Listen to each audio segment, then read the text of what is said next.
Have you ever had that moment, that little pang in your heart, when your child comes home from school and you just sense something's not quite right?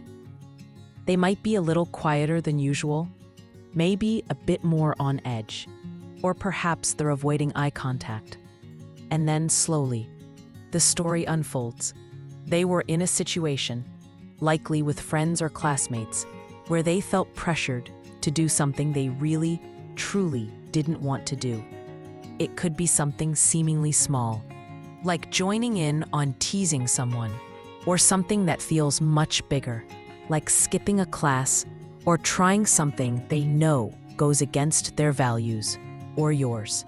That feeling, as a parent, can be a mix of so many things, can't it? Worry, frustration, maybe even a little bit of helplessness. And for our children, that internal tug-of-war, that deep desire to belong and be accepted by their peers clashing with their own inner voice, their own sense of right and wrong, can be incredibly confusing and distressing. It's a really common part of growing up, this dance with peer influence. But that doesn't make it any easier when it's your child caught in the middle. It's not about them being easily led or not strong enough. It's about the powerful, universal human need to connect and be part of a group, especially during those intense school years. So, in our conversation today, we're not going to be looking for quick fixes or ways to somehow bubble wrap our kids from every uncomfortable social situation, because honestly, that's just not possible, nor would it truly help them grow. Instead, we're going to gently explore this really common challenge of peer pressure, specifically when they're being pushed to do things that make them uncomfortable. Our focus will be on finding some practical, compassionate ways we can understand what they're going through and, more importantly, how we can support them in navigating these tricky waters with integrity and growing confidence. It's really about empowering them from the inside out, strengthening their own compass, and deepening our connection with them so they know, without a shadow of a doubt, that we're their safe place to land, no matter what. And perhaps one of the most foundational places we can begin, a cornerstone for so much of this, is by intentionally, consistently, and lovingly cultivating an environment right there in our own homes where our children feel utterly and completely safe to be themselves, all of themselves, including their uncertainties, their mistakes, and their evolving thoughts and feelings. It's about building this unshakable foundation of unconditional acceptance, a true safe harbor. You see, when a child knows deep down in their core that their home is a judgment-free zone, a place where their worth isn't tied to their performance or their popularity or their good choices, it gives them an incredible internal strength. This sense of security acts like an anchor when the winds of peer influence start to blow hard. If they know that messing up or admitting they felt pressured and caved won't result in anger, disappointment, or a lecture about how they should have known better, but instead will be met with understanding and a willingness to help them process it, they are so much more likely to come to us when they're struggling. And that, right there, is half the battle won, isn't it? So how do we actively build this safe harbor? Well, a huge part of it comes down to our responses when they do share, especially when they share something difficult. It's about practicing active, empathetic listening. This means really tuning in, putting down our phones, turning away from the computer, and giving them our full attention. It means listening not just to their words, but to the feelings underneath them, instead of immediately jumping in with advice or our own opinions, or worse, criticism. We could try saying things like, "Wow, that sounds like a really tough spot to be in," or "Tell me more about how that felt for you," or simply, "I'm so glad you're telling me this." Sometimes, just feeling heard and validated is incredibly powerful for them. It allows them to process their own emotions, and often, they start to find their own solutions just by talking it through in a safe space. Another way to foster this openness is by sharing some of our own age-appropriate vulnerabilities, where times we felt unsure or made mistakes. Now, this isn't about burdening them with our adult problems, of course, but perhaps sharing a simple story from when you were their age, a time you felt pressured by friends, or a choice you later regretted. It might sound something like, when I was in middle school, there was this one time all my friends decided it would be funny, too. And I remember feeling so torn because I knew it wasn't right. But I also didn't want to be the odd one out. Sharing like this humanizes us, shows them that making mistakes and feeling confused is a normal part of life, and it can make them feel less alone in their own struggles. It subtly communicates, I get it, I've been there too, and we can talk about this. And then there are those consistent rituals of connection, those small, everyday moments that weave a strong fabric of family belonging. Maybe it's a non-negotiable family dinner a few times a week, with screens put away, where you just talk about your days. Or perhaps it's a special bedtime routine, a weekend walk, or a shared hobby. These regular touchpoints, however simple, create natural openings for conversations to emerge. They reinforce that their primary sense of belonging is right here, within the family, which can act as a powerful counterweight to the sometimes overwhelming desire to belong to a peer group, even as it means compromising their values. Finally, within this safe harbor, let's make a conscious effort to truly celebrate their individuality. What are their unique strengths, their passions, their quirks? Let's notice them, name them, and praise them. If your son loves to draw anime characters while his friends are all about sports, get him some good art supplies and show genuine interest in his creations. If your daughter is passionate about climate change and her peers think it's boring, help her find resources or youth groups that share her interest. When we actively affirm what makes them unique, we're sending a powerful message. You are wonderful just as you are, and you don't need to change to fit someone else's mold. This builds an internal sense of self-worth that is less dependent on external validation from peers. I remember a time with my own daughter, let's call her Sarah. She was in about 7th grade, and she came home from school one day, visibly upset. It took a while, but she eventually told me that a group of girls she'd been trying to befriend had started making fun of another girl in their class, and they'd pressured Sarah to join in. She hadn't, but she hadn't defended the other girl either, and she felt awful, torn between wanting to be liked by this group and knowing that their behavior was cruel. My first instinct, honestly, was to be angry at those girls and maybe a little disappointed Sarah hadn't spoken up. But I took a breath, and instead, I just said, "Oh, sweetie, that sounds like a really horrible position to be in." It's so hard when you see something happening that you know isn't right, and you feel stuck. We talked for a long time, not about what she should have done, but about how it felt, the pressure, the fear of being excluded, the guilt. Because we had that foundation, that safe harbor, she felt able to be completely honest about her conflicting feelings. And that open conversation was the starting point for her to figure out, on her own terms, how she wanted to handle similar situations in the future. It wasn't about me giving her the answers, but about providing the space for her to find her own.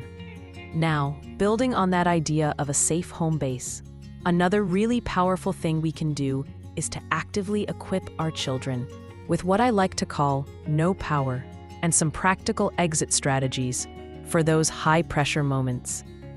Because let's be honest, saying no to a group of peers, especially when you're young and social standing feels like everything, can feel like an act of social bravery, bordering on impossible. It's not just about uttering the word. It's about having the confidence, the tools, and a few well-rehearsed lines to do it in a way that hopefully minimizes fallout and maintains their integrity. We need to help them understand, too, that a true friend, a real friend, will ultimately respect their boundaries, even if they don't like the no in the moment. One of the most effective ways to build this no power is through role-playing. I know, It can feel a bit awkward or silly at first, both for us and for them, but it's incredibly valuable. Think of it like a fire drill for social situations. You wouldn't want to figure out the escape route during an actual fire, right? Same principle. So you can set up simple scenarios. Okay, let's pretend your friend Alex says, "Hey, everyone's going to sneak out to the park during lunch. You in?" What are some things you could say or do? Then you can explore different types of responses together. There's the direct but polite, "No thanks, Alex, I can't do that." Or the reason-based no. "Nah, I've got that big math test after lunch. I really need to be there." Or, "My parents would absolutely lose it if I did that. Not worth the risk." Sometimes, simply repeating a calm, firm, "No, I'm not going to," like a broken record, can be surprisingly effective because it doesn't leave room for argument. Another great one is suggesting an alternative. "I can't skip lunch. But how about we all meet up at the park after school instead?" This shows they still want to connect, just not in that particular way. Alongside these direct no's, it's crucial to brainstorm some exit strategies or lines for situations where a direct confrontation feels too daunting, or they just want to remove themselves without a big fuss. This could be something as simple as, "Oh shoot, I just remembered my mom texted, and she needs me to call her right now," and then they can step away. Or, "You know what? I'm not feeling so great. I think I'm gonna head to the nurse's office. Go home." And one that many families find incredibly helpful is the prearranged rescue call or rescue text. This is where your child has a specific code word or emoji they can send you if they're in an uncomfortable situation and need an out. You then call them with a plausible reason they need to come home immediately. "Oh honey, Aunt Mary just called. She needs us to run over there." Or, "The dog walker just canceled. Can you come home and let Fido out?" It gives them an excuse provided by you, which can feel much easier than generating one on the spot under pressure. The key is that they know it's an out, and you're in on it together. It's also helpful to talk with them about the different types of pressure they might encounter. It's not always an outright demand. Sometimes it's more subtle, teasing, a bit of ribbing, making them feel uncool if they don't go along. Other times, it's emotional blackmail. "If you were really my friend, you'd do this for me." Helping them identify these tactics and to name the uncomfortable feeling that arises validates their experience and helps them see the pressure for what it is, an attempt to manipulate them, not a sign of true friendship. And through all of this, we need to consistently reinforce their absolute right to their own boundaries. We can say things like, "You always, always have the right to say no to anything that makes you feel uncomfortable, unsafe, or that goes against what you believe is right for you. And anyone who doesn't respect your no isn't truly respecting you."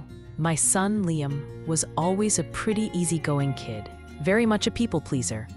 So the thought of directly saying no to his friends filled him with dread. We started practicing with really silly, low-stakes scenarios at home. I'd say something like, "Liam, let's paint the cat blue. It'll be hilarious." And his job was to come up with ways to say no without just giggling.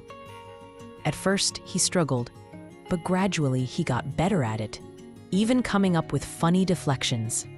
One day, he came home from school looking quite pleased with himself. Apparently, a couple of boys in his group were trying to convince everyone to cheat on a pop quiz by sharing answers. Liam said that when they asked him, he just blurted out, "Nah, my brain likes to do its own push-ups, thanks," which was a variation of something silly we'd practiced. The boys were so taken aback by the unexpectedness of it, they just sort of stared, and then moved on.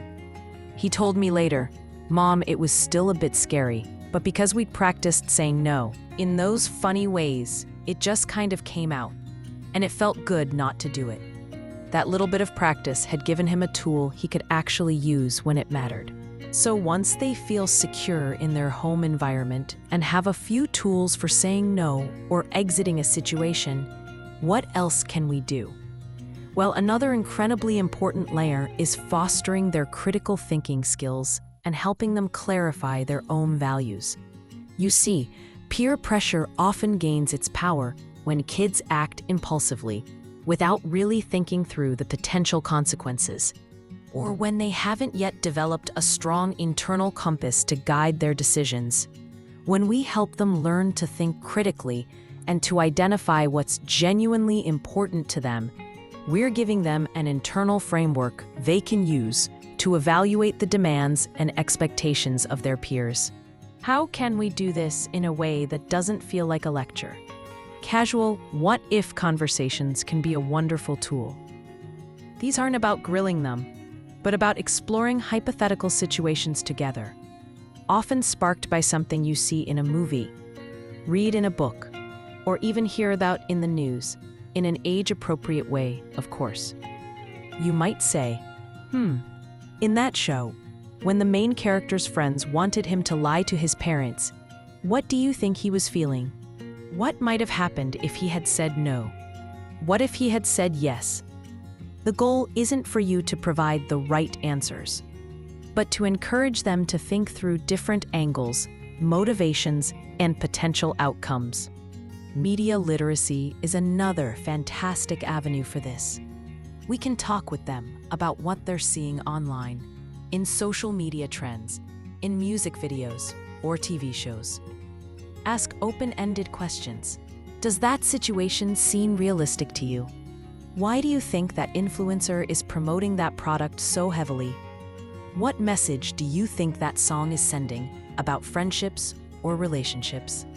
This helps them develop a more discerning eye and to question the messages they're constantly bombarded with, rather than just passively accepting them.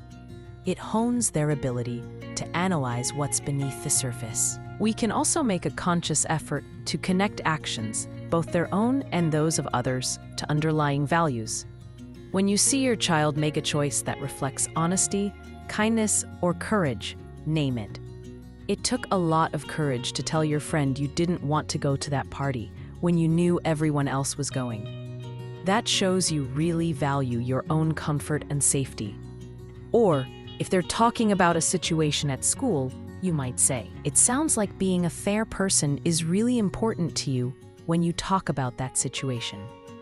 Helping them identify and name these values, like honesty, respect, compassion, responsibility, makes those values more tangible and more consciously part of their identity. And crucially, when they express an opinion, especially if it differs from yours or the popular view, encourage them to explain their reasoning. That's a really interesting way to look at it. Tell me more about what makes you think that. This validates their ability to think for themselves and to articulate their own perspectives, which is a vital skill in resisting unwelcome pressure. It's also helpful to gently introduce the concept of long-term versus short-term gratification. As so many peer pressure scenarios involve doing something that seems fun or exciting in the moment, but could have negative consequences down the line. You could discuss this in general terms or in relation to specific choices. It might seem like a laugh to join in on that prank right now, but what could the fallout be next week or next month?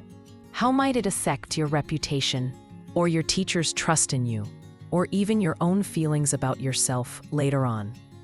This isn't about scare tactics, but about helping them engage that part of their brain that can look beyond the immediate impulse.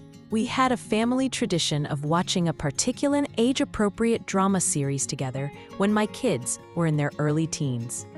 The characters often faced complex ethical dilemmas and peer pressure situations. After an episode, often while we were just tidying up or getting snacks, I'd casually ask something like, "Wow, that was intense. What do you think Mia should have done when her friends wanted her to share those private photos?" Or, "Why do you think Ben felt so much pressure to try that drink, even though he clearly didn't want to?" These weren't formal discussions, just natural chats. Over time, I began to notice them applying similar analytical thinking to their own real-life situations. My son once told me, some kids at school were trying to get people to download this app that I knew wasn't really safe. And I kind of thought about that character in the show, the one who got into all that trouble online, and it just made me think, nope, not worth it. Those seemingly small, ongoing conversations about fictional characters had, in a way, helped him build a mental library of scenarios and consequences, strengthening his own critical judgment. And finally, while it might seem a little less direct, another powerful way to buffer our children against the negative side of peer pressure is to help them build a diverse social circle and cultivate their self-esteem from sources beyond just their main peer group. Think about it. If a child's entire sense of self, their entire feeling of belonging, is wrapped up in one particular group of friends, then the pressure from that group becomes almost unbearable. They'll feel like they have everything to lose if they don't conform. But if they have other outlets, other friendships, other areas where they feel competent and valued, it gives them a much stronger footing. So how can we support this? Encouraging them to explore and participate in a variety of activities is key. This could be sports teams, music lessons, art classes, drama club, debate, volunteering, a part-time job when they're older. Anything that genuinely interests them. Each different activity not only helps them develop new skills and passions, but also exposes them to different groups of people, often with different values and perspectives. This broadens their social landscape and shows them that there are many ways to connect and belong. It's also so important to focus our praise and validation on their effort, their character, and their personal growth, rather than solely on achievements, popularity, or fitting in. When they work hard on a project, even if the outcome isn't perfect, praise the effort. I saw how much work you put into that, and your perseverance was amazing. When they show kindness or integrity, acknowledge it. That was a really kind thing you did for your classmate today. It shows what a good heart you have. These are intrinsic qualities, part of who they are, not dependent on what their peers think of them. This helps build a core self-esteem that is less easily swayed by external pressures. We can also actively help them identify and nurture their unique strengths and talents. What are they naturally good at? What activities make them light up? Whether it's coding, baking, caring for animals, or telling jokes, help them find ways to develop these areas. A child who feels competent and confident in one aspect of their life, who knows they have something valuable to offer, is less likely to desperately seek validation by caving to peer pressure in other areas, just to feel accepted. It can also be really helpful to talk openly about the nature of friendships, explaining that it's perfectly normal and healthy to have different friends for different things. They might have one friend who's great for deep, serious talks, another who's their go-to buddy for playing video games, and yet another who shares their love for a particular sport. Not every friend needs to be their everything, and it's okay if some friendships are more casual than others. This understanding can relieve some of the pressure to be a perfect fit with one single, all-important group. And of course, we model this through our own lives. When our children see us maintaining healthy adult friendships, pursuing our own interests, and not having our entire identity wrapped up in one social circle, they absorb that lesson implicitly. I recall my nephew Mark going through a really tough patch in middle school. His main group of friends was suddenly all about daredevil stunts on their bikes, and Mark, who was more cautious by nature, was really struggling. He didn't enjoy it. He was scared of getting hurt, but he was terrified of being labeled a baby or being excluded. His parents, seeing his distress, gently encouraged him to try out for the school's chess club, something he'd expressed a fleeting interest in previously. He was very reluctant at first, worried it would be nerdy, but he went, and to his surprise, he really enjoyed it. He found a whole new group of kids who shared his more analytical, strategic way of thinking. He didn't ditch his old friends entirely, but the chess club gave him another place where he felt he belonged, where his skills were valued. Suddenly, the pressure from the bike group lessened its grip. He had another source of social connection and self-worth, which gave him the confidence to say, "You guys go ahead. I'm going to sit this one out," without feeling like his whole world would collapse. That diversification of his social life made a huge difference. Navigating these school years, especially when it comes to the complex world of friendships, fitting in, and facing down peer pressure, truly is such a winding and often bumpy path, isn't it? It is for our children, who are right in the thick of it, trying to figure out who they are and where they belong. And it is for us, as parents, watching from the sidelines, wanting so desperately to protect them and guide them. There are no perfect answers, no universal script, no magic wands that can make all these challenges simply disappear.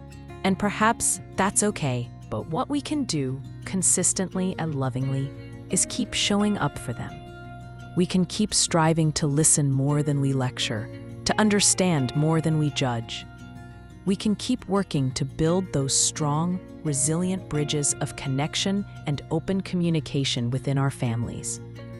It's not so much about trying to clear every obstacle from their path, because in truth, learning to navigate obstacles is how they grow stronger.